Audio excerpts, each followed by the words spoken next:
let's discuss a little about how revenue assurance has evolved in the past 2 to 3 years. What has changed?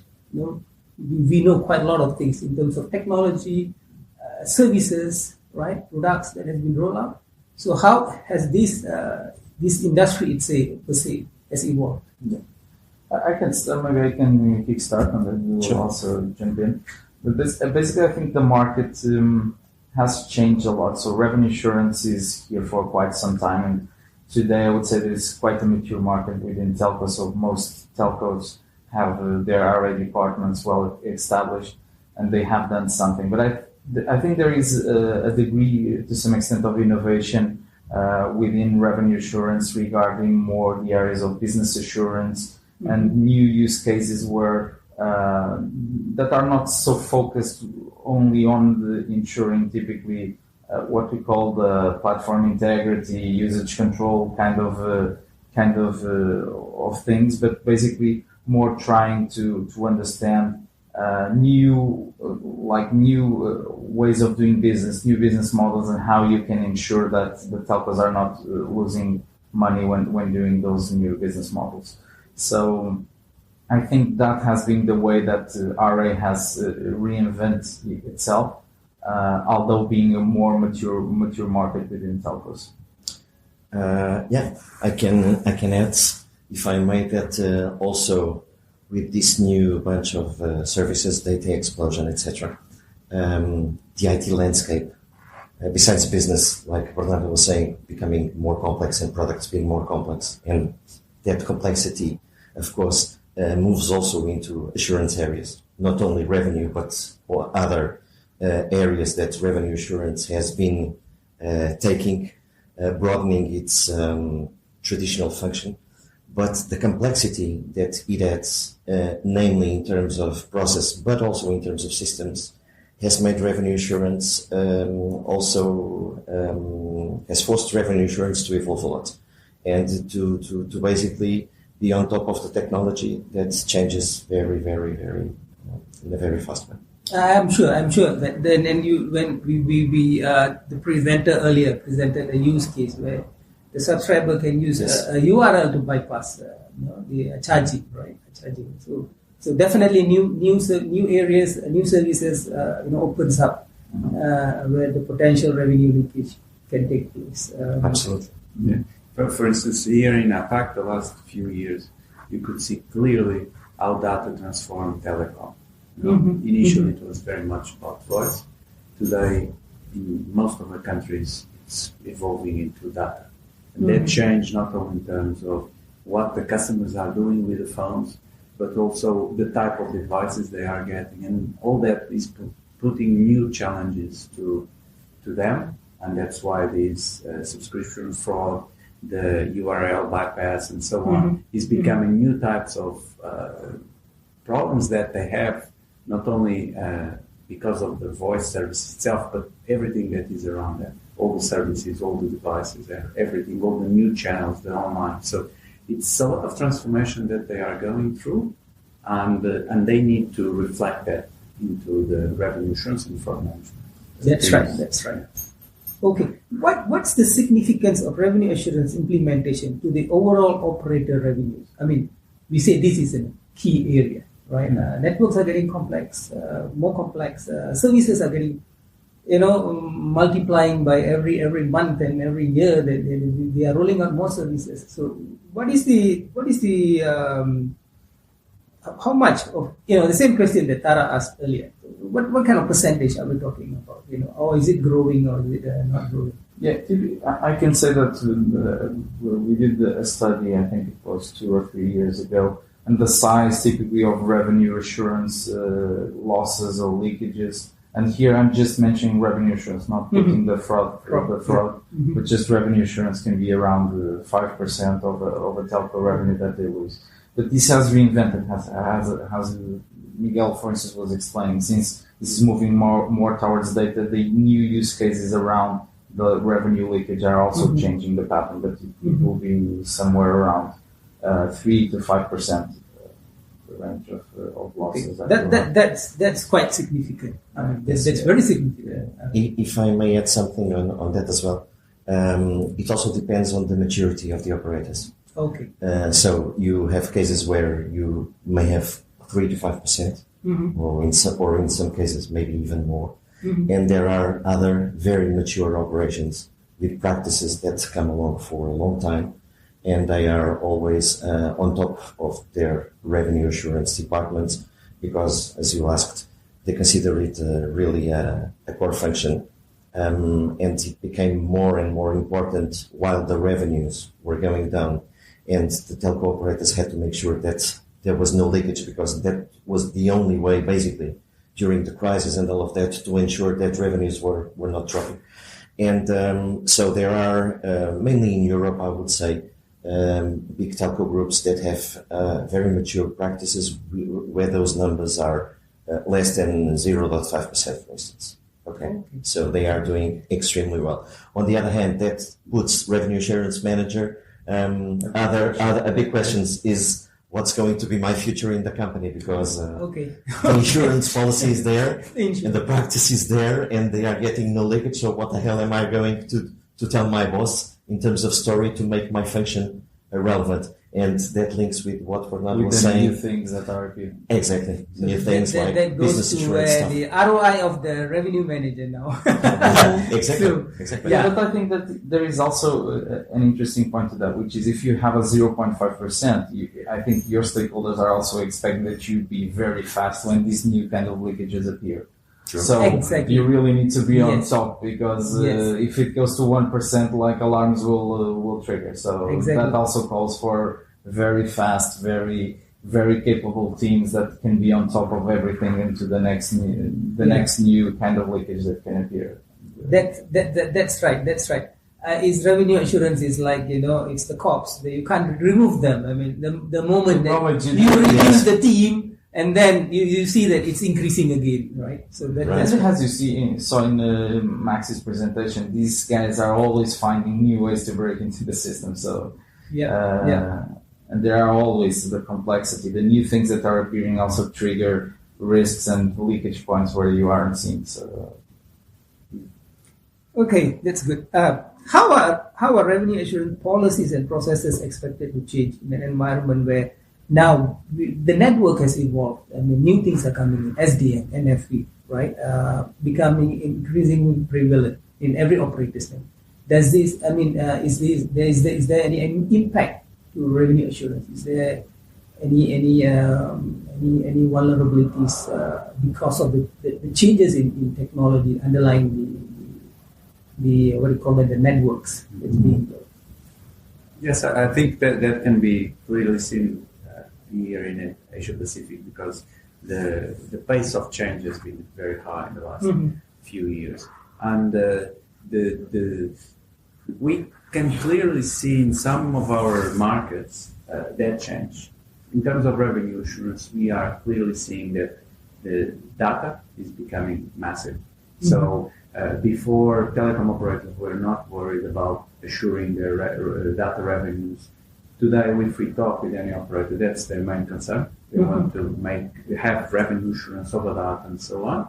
Then the new services clearly are coming in. So we heard about Facebook, about other media platforms and so on. All these services, they bring new challenges, not only because of the technology itself, but because they demand to have an ecosystem of partners that is much more complex than before. So all these changes, you can see, if you look back into the last 5 years and you foresee the next 5 in Asia Pacific, it's really a very exciting market from this perspective, from revenue assurance and also from fraud management. It's clearly one of the most dynamic in the world. I would just add that this will also trigger new types of risks and the needs for assurance that in the past there weren't. Just to give you a small example, for instance, regarding NFV and 5G and the two together, one of the things that this will create is the need, for instance, and the opportunity for network slicing and to be able to offer different slices of the network to people that are paying. But that also calls for new business models. Like, okay, you're doing this, then you'll have a different, people will want to pay for different kinds of access to the network. but then you also need a system to make sure that you are billing for the correct level of network that people are requiring. And customers will also want, if I'm paying for that, then I also need to control that I'm getting exactly the space in the network that I'm paying for. And this triggers new kinds of complexity in the way you bill, in the way you interact with customers, and in the way you need to ensure the service level that you're providing to customers. And all of this is something that in the past you weren't doing. So nowadays, you will require more and more of a system to track, because this is really complex to track on a real-time basis, on a dynamic basis. So exactly. So it's probably will evolve towards, like it used to be, even currently, it's more focused on the customer's front, right? Mm-hmm. The services and all that. That even the network side, I mean, because you start charging MVNOs, for example. Yeah. So every network slice, every spectrum that, so then operators need to ensure that this is being charged correctly. And delivered correctly. And delivered correctly. Yeah. Okay, the same goes. I mean, we now see, the operators were serving subscribers. I mean, we have seen the fraud. Subscribers are the one that pick up the services and all. Now, with new IoT and M2M are the major growth areas. Do we have any major use cases or revenue assurance in these verticals? Have operators started exploring this? Yeah, I can add on something. Some already 2 or 3 years ago, we had a major project in Europe, in a big telecom group, that was basically to target IoT usage.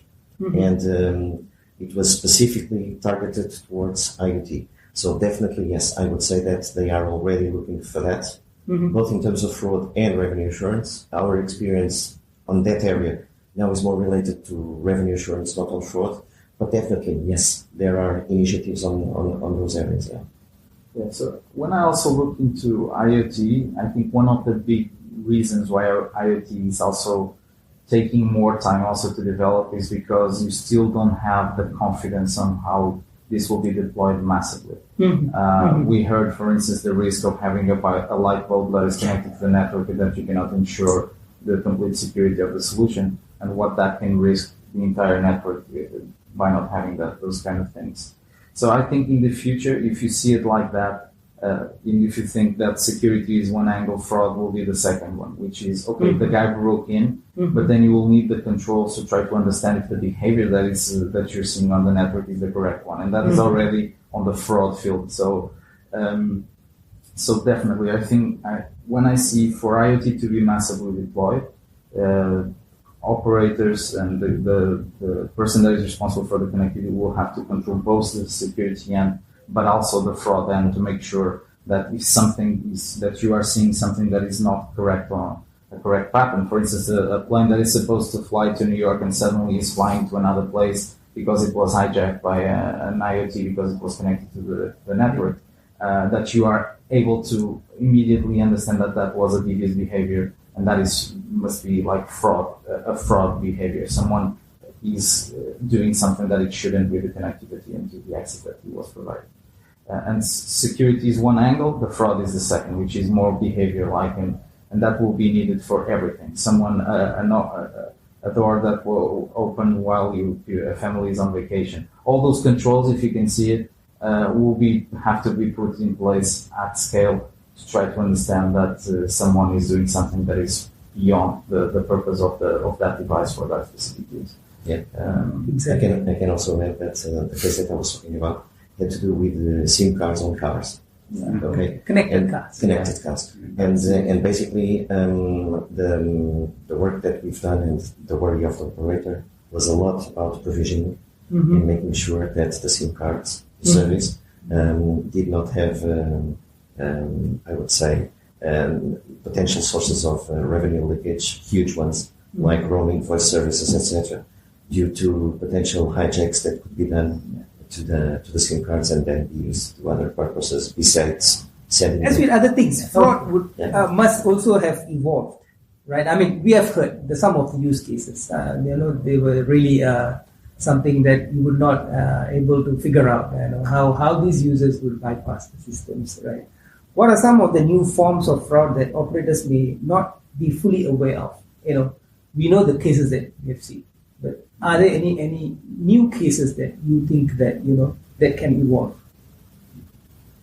So one thing that when I go and meet customers, of course we have a discussion about fraud types, and research shows that although there are all these new technologies, there are international revenue share is still far prevalent than others. So it's still the main fraud type. But they are very concerned about how it's going to be in the future. Mm-hmm. And the reality when I talk to them is that most of them, they don't know yet. And so I've been talking with the operators, for instance, in Korea and Japan that are very advanced markets. And they are very much concerned about everything that is related to IP, mm-hmm. everything that is voice over LTE and so on. Because these are areas that are not yet very significant in terms of business. But they are also, those areas are also new to them. And so they don't feel comfortable about it, and they are very afraid. And I think that is the challenge of being able to work with customers to address those new areas. And that in fraud but also in revenue assurance. I think that also one source of risk, and also adding to Miguel, I think this is very unclear also what are the new things that are emerging. But I think definitely one of the risks that we'll see rising in the future with increasing access to several elements of the network is definitely having some of these devices hacked. I think that's why issues that have to do with subscription fraud, that have to do with basically hijacking an element that you trust and that you think that is safe, and that then can bypass your security system and do you harm. I think definitely something that is going to rise in the future. I think we heard here today, but there are a lot of this is taking new dimensions also, because provisioning is also, customers are requesting new ways and faster ways of provisioning. So there is also a tension here, and you need to provide to the customer something faster everywhere, ubiquitous, but at the same time, it's getting difficult and more difficult also to control. So I think that risk is an important risk in the future because of the harm that then it can be done to your network. And pairing that with security, that's why I think the pair of security and fraud is important, because it's really making sure that you also take this information into how you're managing your fraud, because this information of who is breaking in and suddenly something that you trust. And if part of this castle gets hacked, it's really dangerous then for the network. And because we also know that telcos work with, for instance, signaling elements that rely on trust. And if someone is breaking in and that trust is broken, then it can really be a problem for the entire system. So I think that's definitely something that telcos will have to look in the future, and that will become more and more important in the future. Subscription fraud and things related to hijacking of network elements. And if you look at the IoT and all these new offers, most of them, or many of those, are targeted at corporate. And mm-hmm. within telecom, corporate never was the most concerned about fraud and revenue assurance by its complexity. And so at this moment, they are probably the drivers of innovation in the products and offers when we talk about IoT and other things. But they are not really prepared. In many situations, they sit outside the framework of control of revenue leakage or fraud management. So there are new areas that they really need to look at, operators need to look at and be able to address that. So these are the enterprise segment, yeah, for the operators, mm-hmm. right? It's a huge risk for them because they are not used to look into these subjects. Okay. Yeah. That they are always considered trusted parties. Mm-hmm. Right. Okay. So if you may add, please go. If I may add also something related to your question and adding to Bernardo, probably something that we know already, but we don't know the real extension of the thing is identity theft It's going to be huge risk because, like Eric so well presented there, the phone is no longer geographically; it's your identity, is an extension of you. We do everything with it, and that's going to be scary to be hacked, right? Okay, so it looks like, if I can summarize, it's like revenue assurance and fraud used to be very much tied together with BSS. How the charging, breaking through the systems and billing, even international calling and all that. I mean, roaming and things like that. But it now looks like it's moving towards the customer side, right? Identity devices and users, even the users and those are they can come from that end, and also it's also going to the network end, as in NFV and SDN. Mm-hmm. And the partners ecosystem. Okay. Because imagine you are a telecom operator, and for instance, I notice here in KL there are a lot of bicycles that have the SIM card, so you can activate them. Yes. I don't know how it is done here, to be honest, but the process of the process of having those kind of partnerships goes through a different process from the consumer, and consumer over the years have been very much concerned about fraud, revenue share, and so on, but the corporate side, they didn't. So when these new offers come in place, and they happen with a big bang, so with a lot of SIM cards at the same time, and so on, operators need to make sure that they have the correct processes and tools to address this. Otherwise, when they have the problem, they will have a big problem because it will be massive at the same time. It will be thousands of bicycles or fridges or cars in one shot, and that could be very dangerous for the business. I think the whole proposition of 5G is massive. Yeah. The word massive is there for 5G, massive IoT, right? Then it's exactly. very relevant. It's very relevant. Very interesting. Very interesting. Thank you, gentlemen. Thank you very much. Thank you very much. Thank you. Thank you.